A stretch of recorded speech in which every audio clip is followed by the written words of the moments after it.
creador de todas las cosas, estar en su presencia. Yo os confieso que creo que muchas veces en mi vida trivializo con eso. Es algo de lo que hemos hablado tanto, de la presencia de Dios, que creo que en mi cabeza o en mi corazón a veces se trivializa o incluso se vulgariza lo que significa estar en la presencia del Dios creador de todo. Estamos hablando de ti y de mí, que tú sabes de tus cojeras y yo soy de las mías. Sabemos lo que pensamos todos los días, sabemos lo que hacemos y lo que no hacemos. Por más que cantemos te amo con toda mi vida y tal, luego nuestra vida real demuestra que nuestro amor está más condicionado de lo que desearíamos. Desearíamos amar, creo que genuinamente los que hemos recibido el Espíritu Santo deseamos amar incondicionalmente a Dios. Pero luego en el día a día nos damos cuenta de que pues, lo de incondicional es algo muy serio, es muy fuerte. Él ha partido el velo y a pesar de nuestra inconstancia, a pesar de nuestra falta de lealtad muchas veces, a pesar de nuestra infidelidad, a pesar de nuestros pecados, podemos entrar por la puerta de su habitación como un torbellino, como cual niño pequeño que entra ahí dando portazo, todo el tiempo, todas las veces que queramos, y hallar oportuno socorro. Yo intento, me esfuerzo de encontrar las palabras que comuniquen esto lo mejor posible, pero sé que es algo que creo que solo el Espíritu Santo puede ayudarnos a oler o saborear o captar un poquito de lo que estamos hablando. Es algo muy fuerte, es algo muy grande. Ojalá nunca nos deje de sorprender esto, nunca nos deje de maravillar, nunca nos deje de asombrar. Le voy a pedir a los sugieres si por favor pueden poner las cajas que usamos para recoger las ofrendas, y con toda libertad, por favor, aquellos que queráis, podéis levantaros, acercaros a alguna de estas cajas y depositar la ofrenda que habéis preparado, pensado o deseado traer en este día. Por favor, podéis pasar.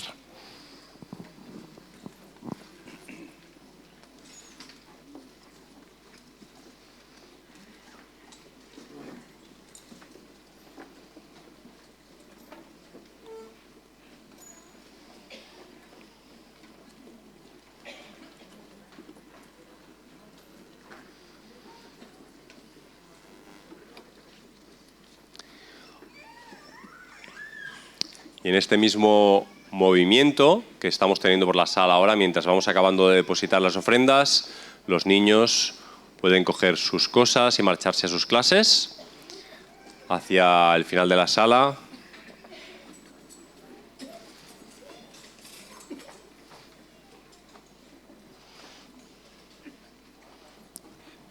Con sus papis pueden llevarles, sus mamis, abuelis, tíos, primos, amigos, quien sea que quiera llevarles.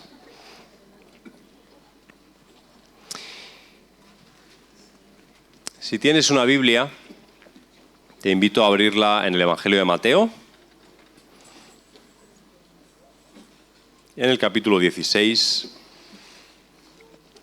Voy a leer un texto archiconocido, pero me gustaría que lo leyeras, o si no, que simplemente lo escuches, pues lo más desprejuiciada que puedas, como si no lo hubieras oído nunca, ¿vale?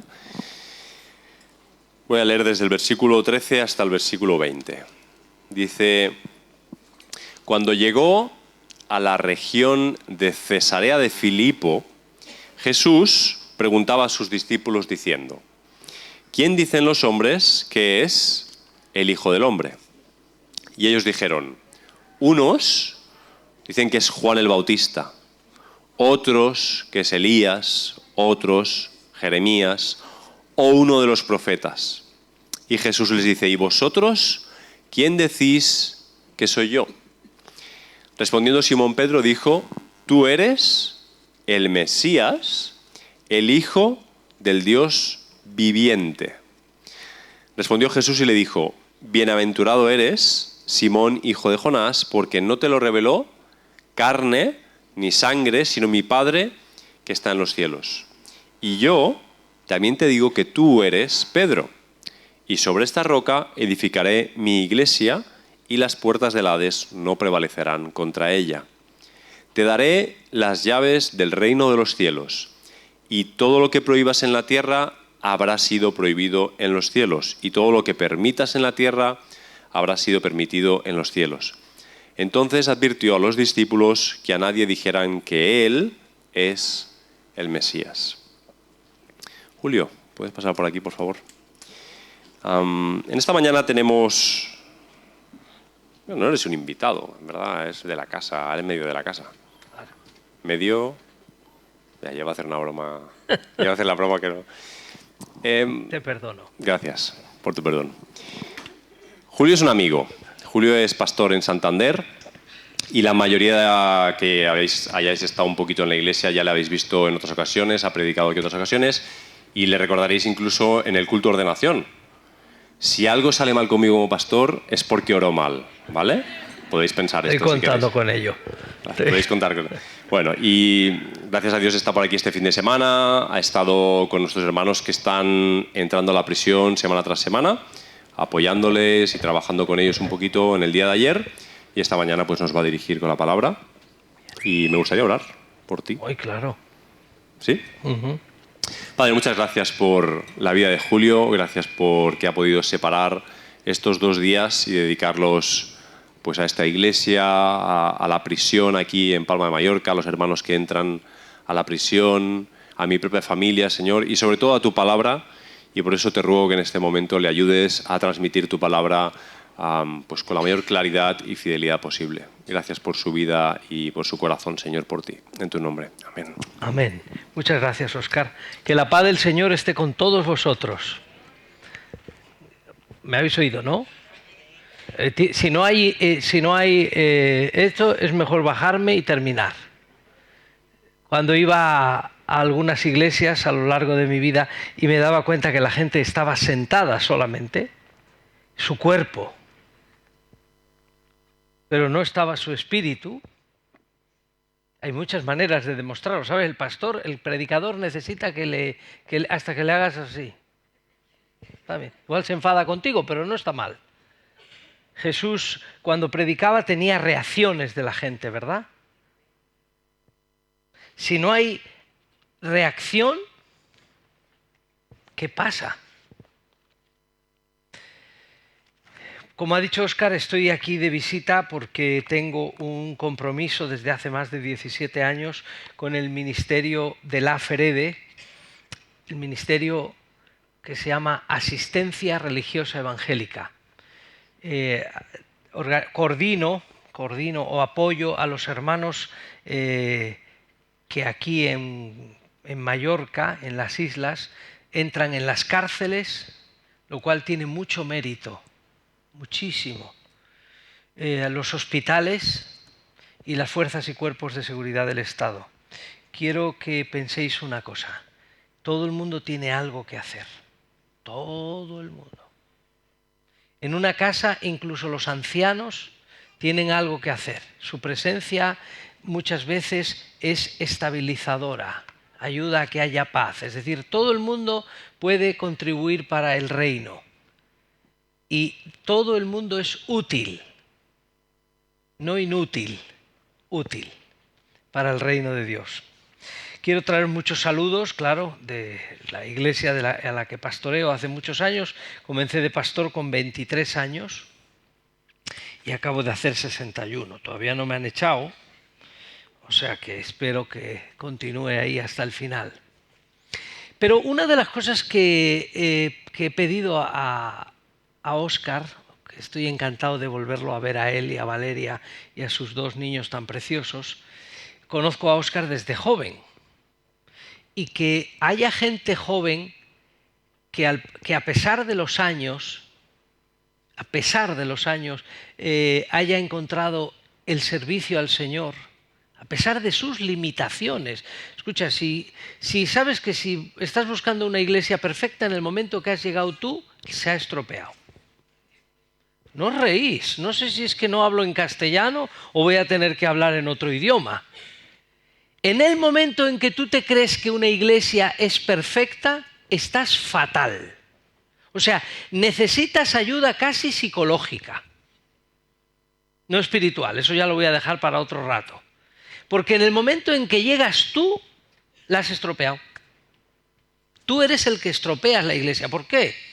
Porque tú eres el que tienes que colaborar para que la iglesia sea mejor. No puedes estar diciendo, eso está mal, eso está mal, eso está mal. Pues comprenderéis que con tantos años de ministerio he escuchado.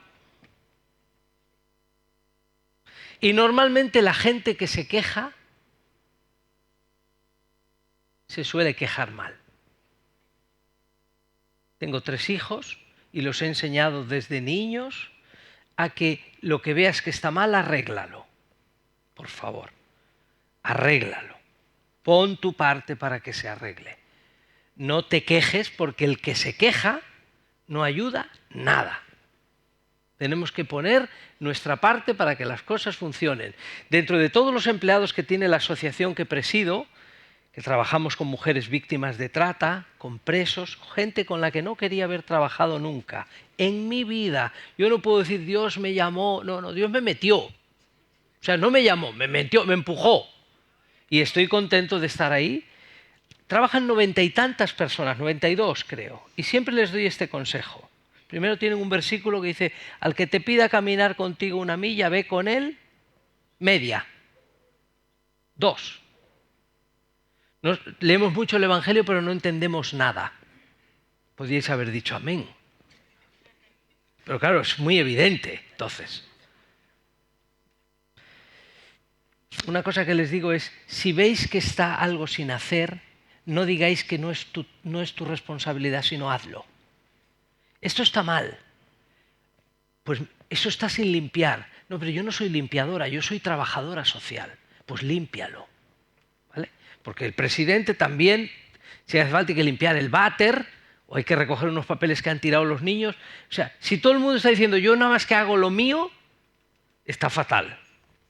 Y como tengo el tiempo muy limitado, me voy a cortar porque ya os he reñido bastante. Ahora vamos a la palabra. Una pregunta. ¿Está la iglesia de Jesucristo, no la iglesia de Palma de Mallorca, esta, u otras?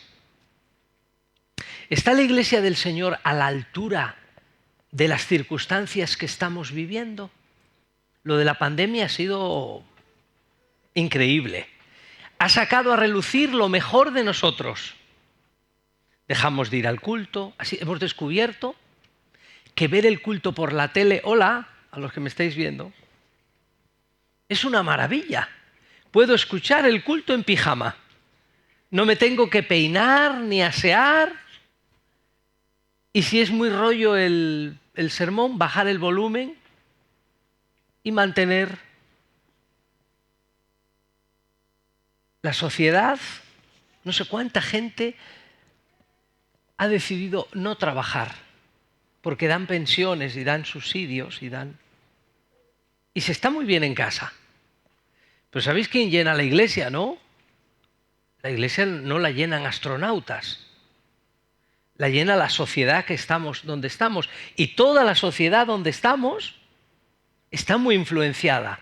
El porcentaje de enfermos mentales, el porcentaje de personas descontentas con el gobierno, el porcentaje de personas preocupadas por la crisis económica, ese porcentaje que le corresponde a la iglesia, lo tenemos aquí. Somos muy espirituales, pero de momento dormimos, comemos, espero que nos duchemos, necesitamos ir al baño, ir a comprar, ir aquí, ir allá. Somos personas que vivimos en este mundo y yo me pregunto, porque esta pregunta os aseguro que llevo más de 3 años, por eso esta libreta en la que me dice mi mujer que tengo que cambiarla, porque se me rompe. Pero es una de esas cosas que le llevo dando muchas vueltas. Llevo predicando mucho, he predicado. No sé qué tema no he predicado. Bueno, el Apocalipsis poco. Me da miedo predicar el Apocalipsis. Porque como solamente dice bienaventurado el que lee este libro, no dice el que lo entiende. Y como el Señor en algunas cosas ha sido tan contundente, no os toca a vosotros el saber las cosas que solo el Padre tiene en su sola potestad. Como hay muchas cosas que no me importan tanto saberlas, sí esperarlas. Espero la resurrección de los muertos, la vida eterna. Espero que Jesús va a venir a buscarme. Vivo o muerto me va a encontrar. 4 cosas fundamentales que un día me convertí, que le entregué mi vida a Jesús y que aunque he sido un poco inestable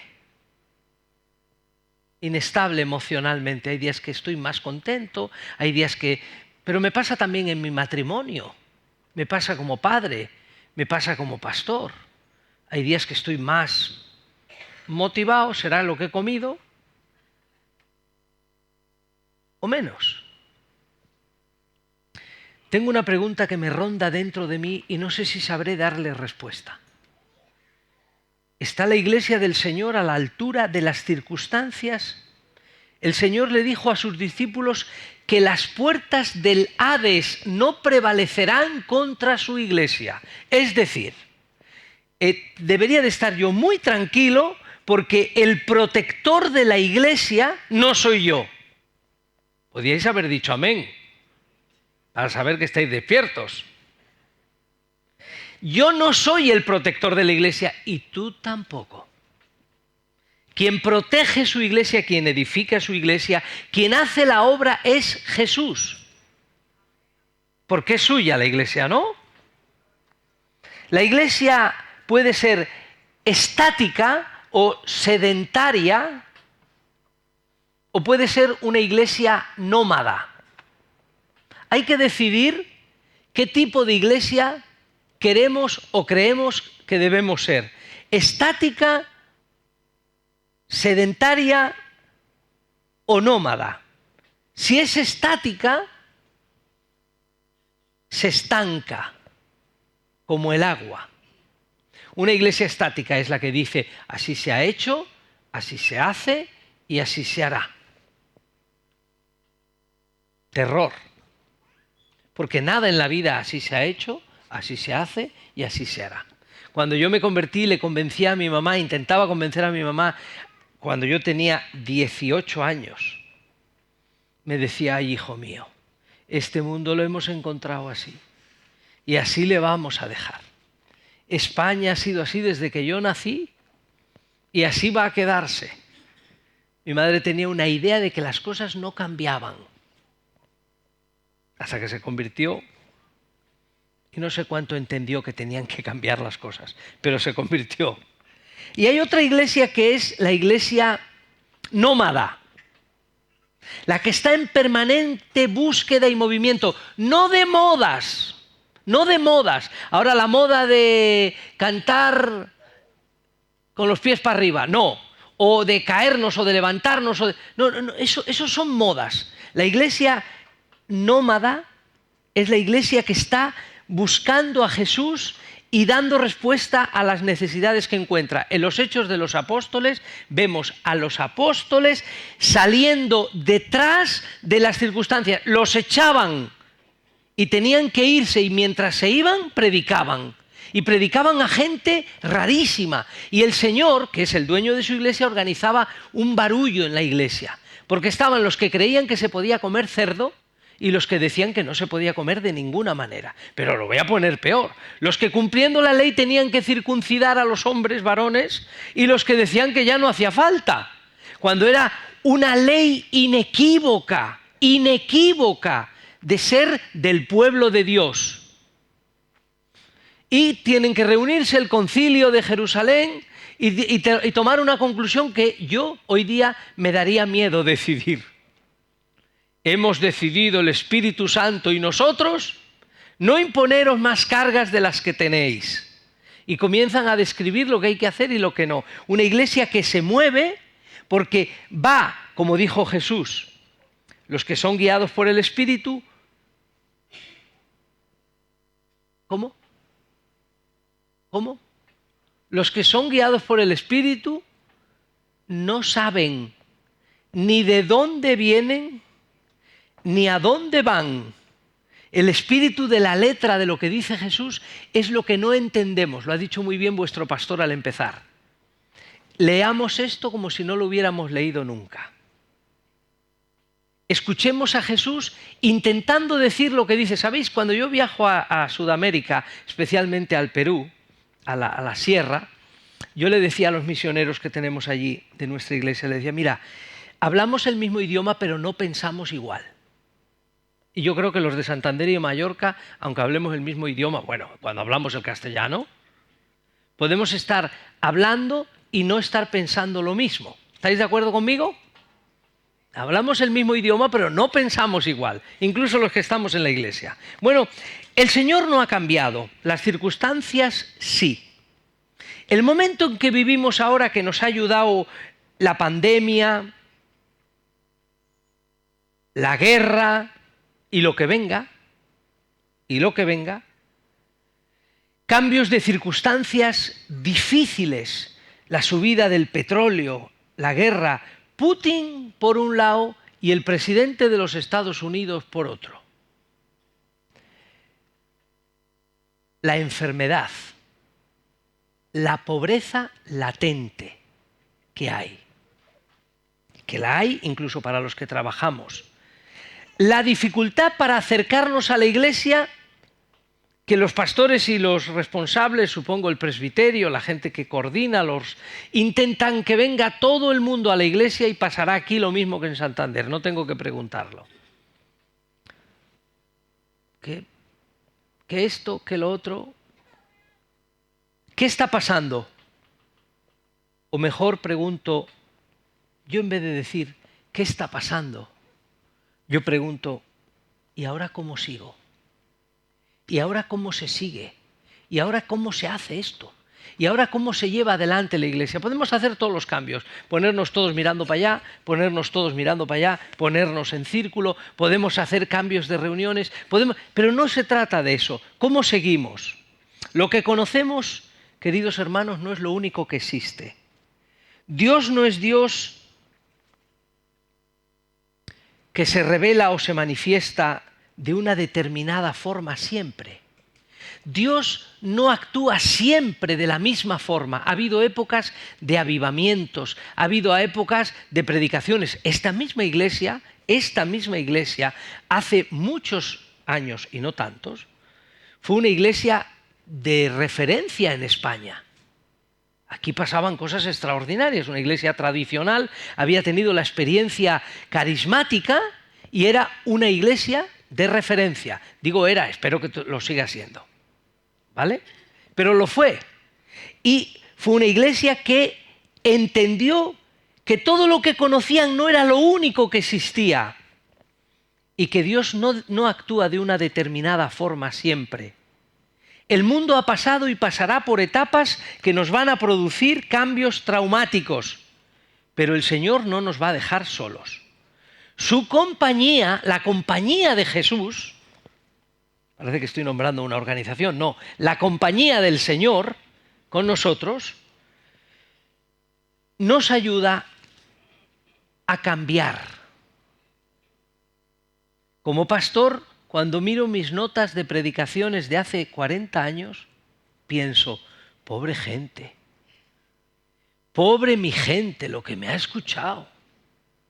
Qué barbaridades, incluso algunas decisiones que tomé como pastor, apoyado por el consejo, y que dije, esto así, esto asá, porque así dice la palabra del Señor.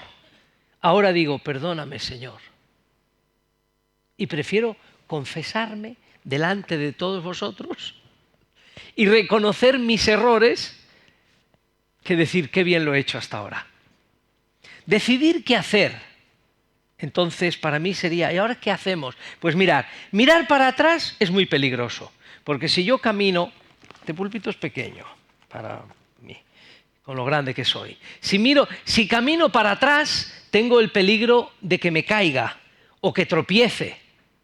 Mirar para atrás es un poco peligroso. Antes se hacía, ¿no?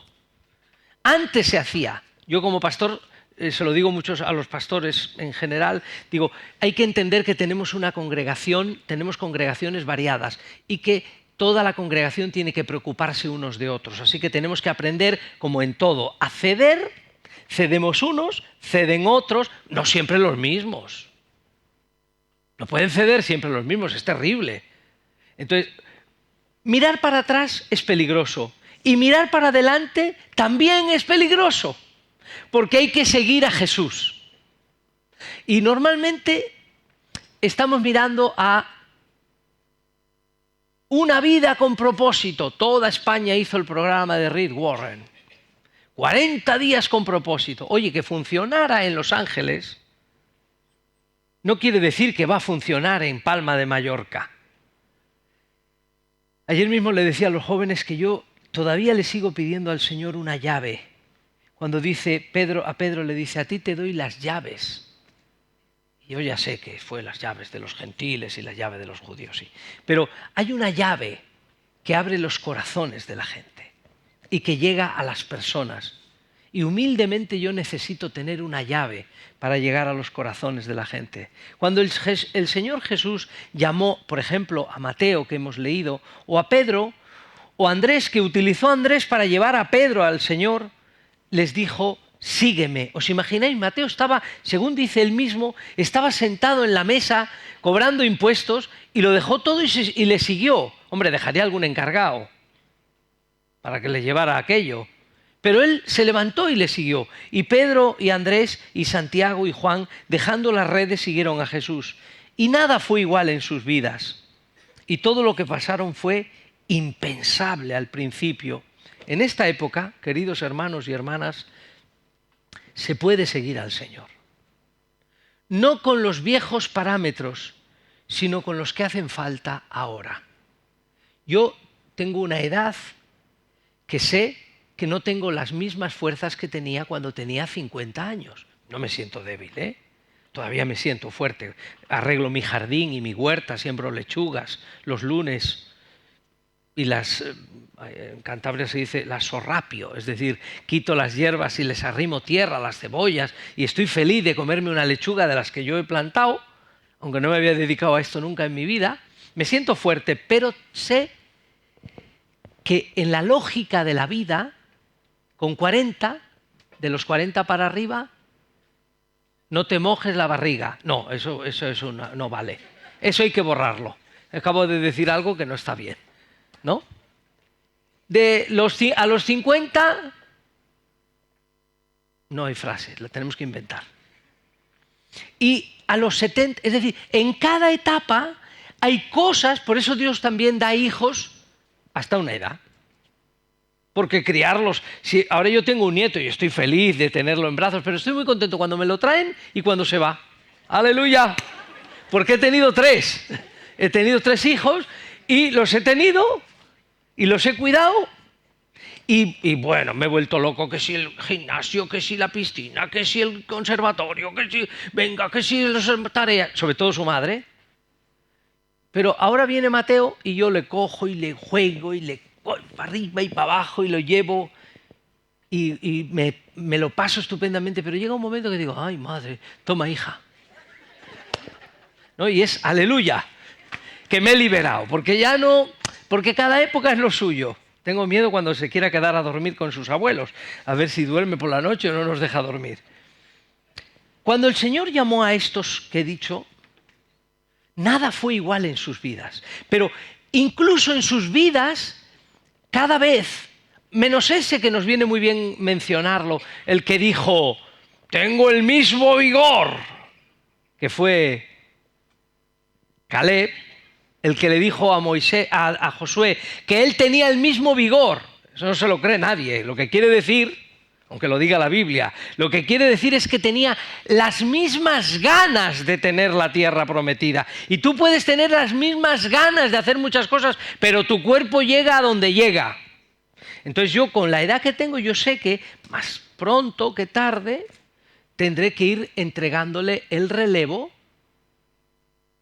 a otro. El arte de pasar el relevo también es un arte. No le vas a hacer, cógelo, ¿no? Lo tiras así, que lo coja alguien, ¿no? Al aire, eso además lo hacen las novias con el ramo. Todo lo que pasó en la vida de los discípulos fue impensable al principio. Y en esta época también seguir al Señor. Puede ser impensable lo que puede pasar.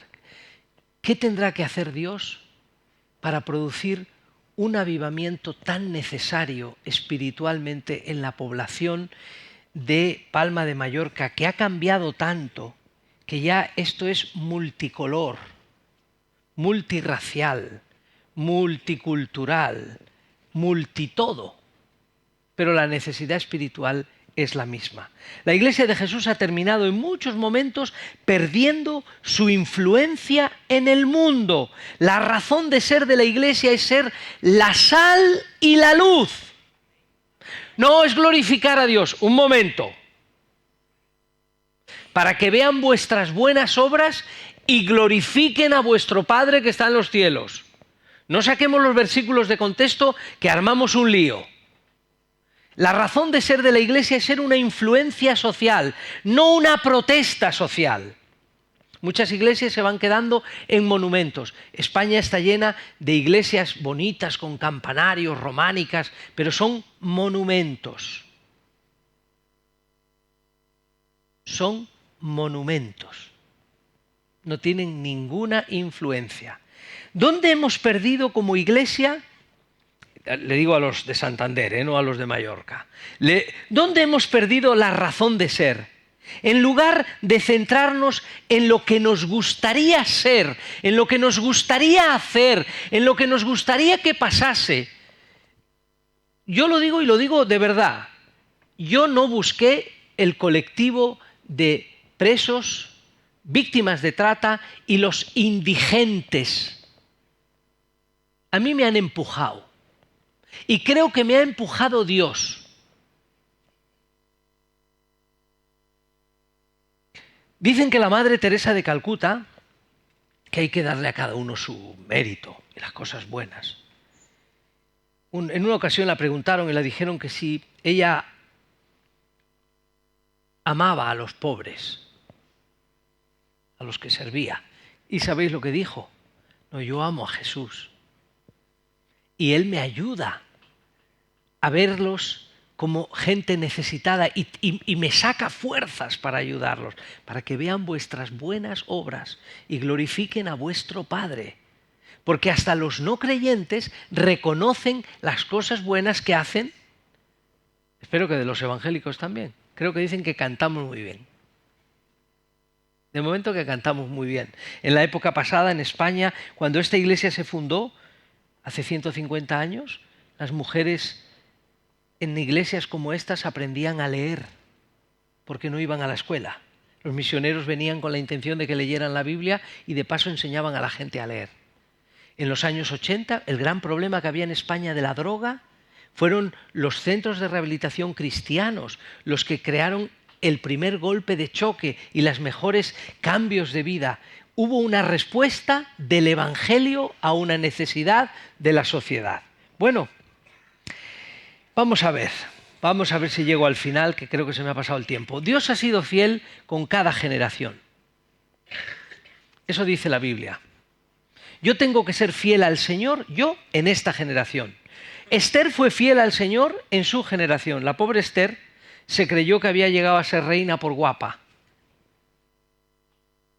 Pero el texto dice, ¿y quién sabe si para esto no has llegado al reino? Y ahí viene su tío y le dice, atención, tienes algo que hacer. Y ella se preparó y fue a encontrarse con el rey y halló gracia y todos sabéis la historia.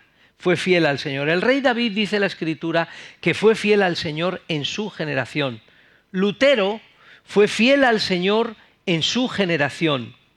Todos los cambios son incómodos. La vida con Jesús está llena de cambios. Los apóstoles vivieron al lado de Jesús y los discípulos asustados porque no sabían lo que iba a pasar. No sabían, un día hace un milagro de darles pan a todos y al día siguiente le dice, guardaos de la levadura de los fariseos. Y ellos dicen, mira, ya nos está diciendo que no hemos traído pan. No se enteraban de una. Podíais decir, aleluya, ese soy yo. Lo mismo. No nos enteramos. El Señor está diciéndole algo y ellos, porque no hay palabra mal dicha sino mal. Eso es. Porque no es lo que oímos. Ahora cuando termine el sermón me voy a poner en la puerta y voy a preguntar, resúmame el sermón en 2 palabras. Creo que vamos a hacer 24 sermones. Porque cada uno de vosotros estáis escuchando según os sentís y según vuestro momento. E incluso alguno puede pensar que yo he preparado este sermón con Josué, que está ahí sentado.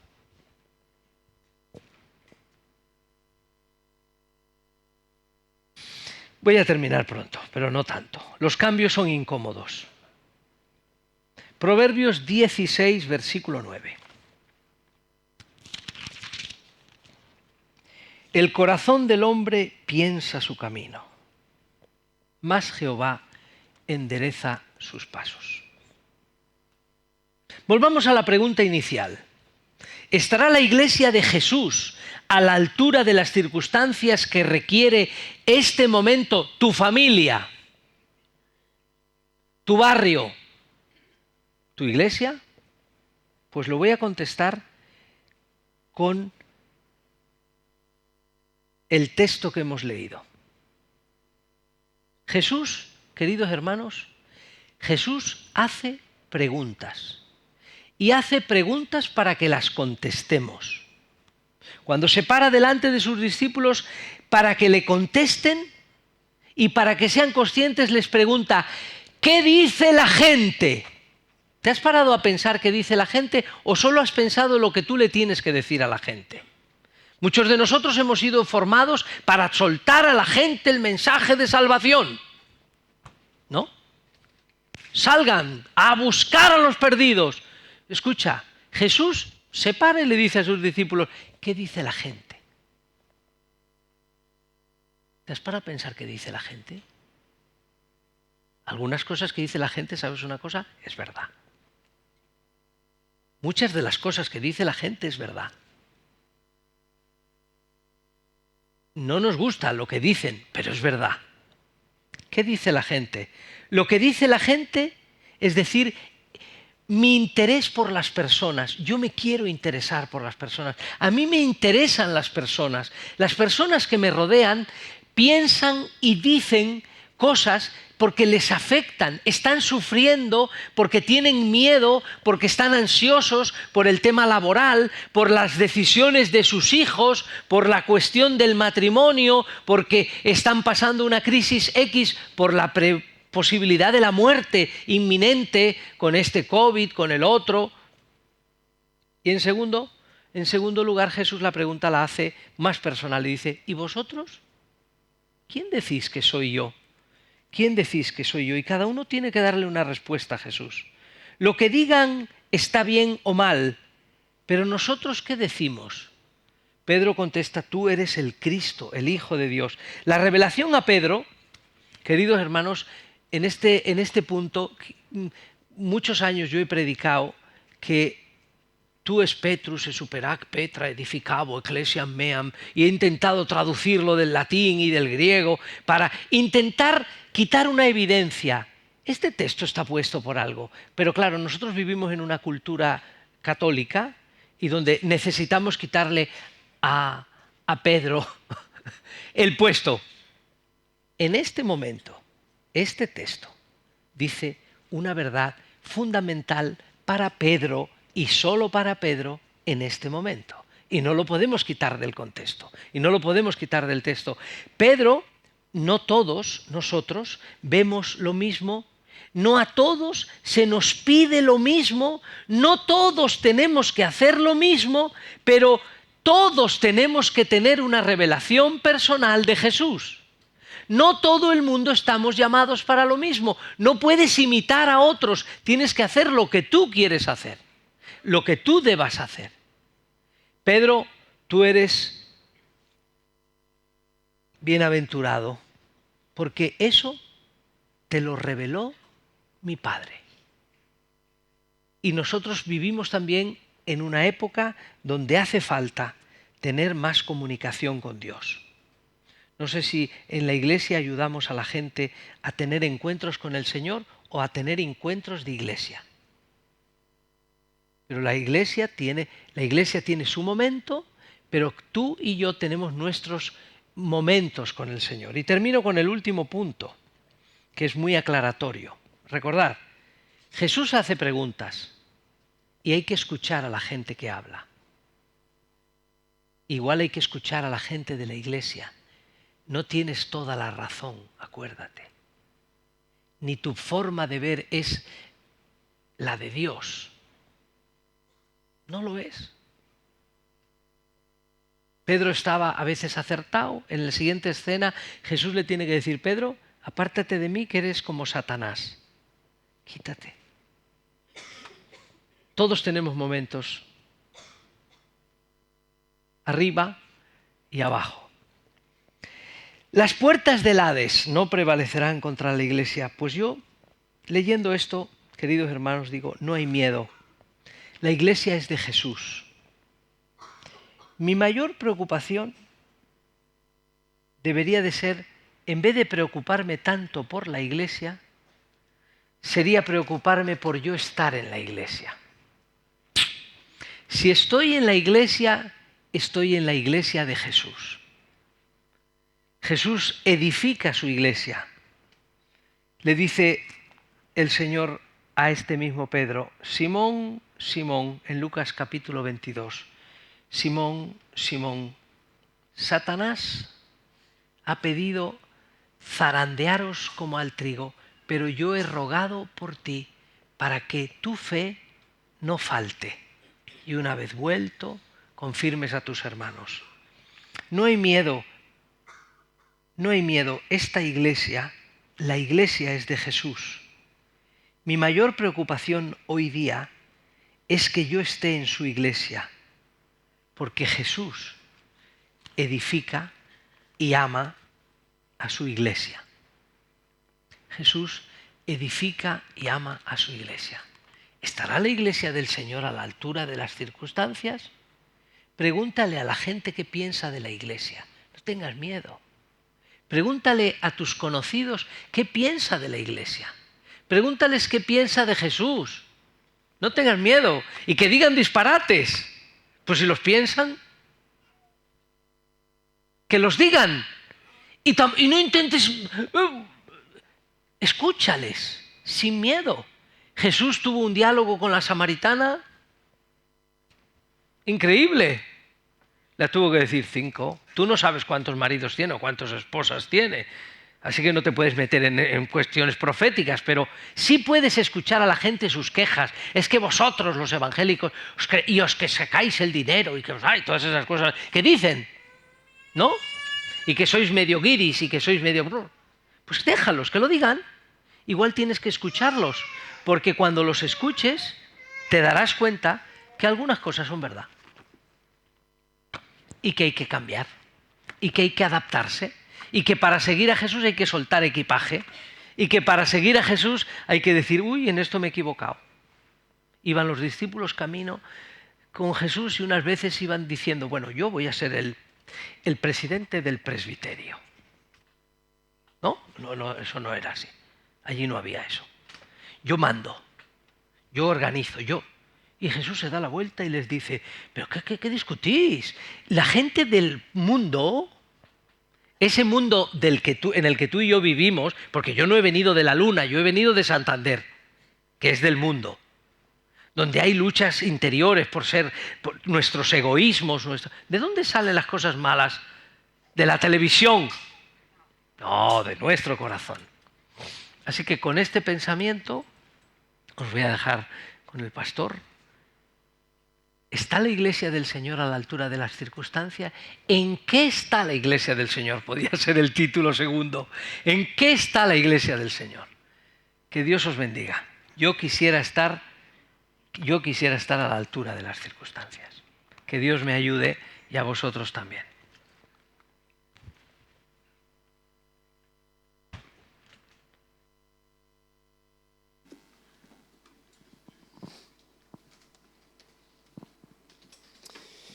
Gracias, Julio. Vamos a ponernos en parejas. Si has venido con alguien, pues la misma persona con la que has venido te vale. Si has venido solo, busca a tu pareja y ponte a bailar, que vamos a hacer un ejercicio para terminar, y es el siguiente. De 2 en 2, ¿vale? Le preguntas, como se trata de escuchar a los otros, ¿no? Pues vamos a escuchar. Le preguntas a la otra persona y le escuchas, ¿qué crees que te ha dicho Dios? Si la pregunta no te vale, la puedes reformular a tu gusto. ¿Qué crees que te está diciendo Dios? ¿Qué crees que ha querido decir este señor que viene de Santander? Como tú quieras la pregunta, pero creo que se entiende, ¿verdad? ¿Qué crees tú que te está diciendo Dios? La otra persona te responde y luego tú le haces la misma pregunta. Y cuando os hayáis preguntado y aclarado, hablado, lo que yo creo que Dios me está diciendo esto o lo otro, oramos el uno por el otro. En relación a lo que nos estamos diciendo. Si tú le compartes a otra persona, yo creo que Dios me está diciendo esto o aquello, ora con sentido